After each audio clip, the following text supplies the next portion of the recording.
More than 93,000 people have now died from coronavirus in the United States. At least 1.5 million of those 5 million cases worldwide are here in the U.S.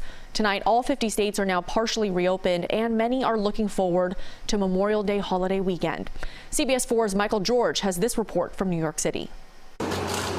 Michigan Governor Gretchen Whitmer got tested for coronavirus as she eased restrictions for medical procedures in retail shops in her flood-ravaged state. Please take precautions to protect yourself and continue to wear masks. Stay 6 feet apart. Wash your hands. Ahead of the Memorial Day weekend, Connecticut Governor Ned Lamont announced residents will be allowed to visit state parks and beaches, but casinos would remain closed. I talked to my fellow governors. They feel very strongly that this should be put off. In California and Minnesota, some religious leaders plan to hold larger-scale services in defiance of social distancing orders.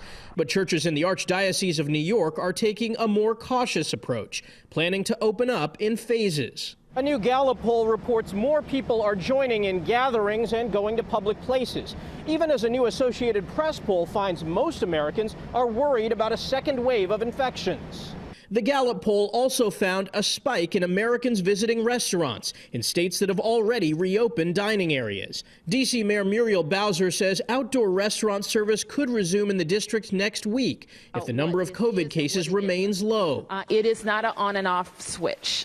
We will not be able to go back to life as we enjoyed it in February. As hard-hit New York State prepares to open beaches Friday, New York City Mayor Bill de Blasio says he would have liked to know more about the coronavirus sooner. I wish we had known so much more in January, February, beginning of March. I wish we had the testing that would have told us what was going on. Officials are examining if the Big Apple could begin reopening some businesses in June.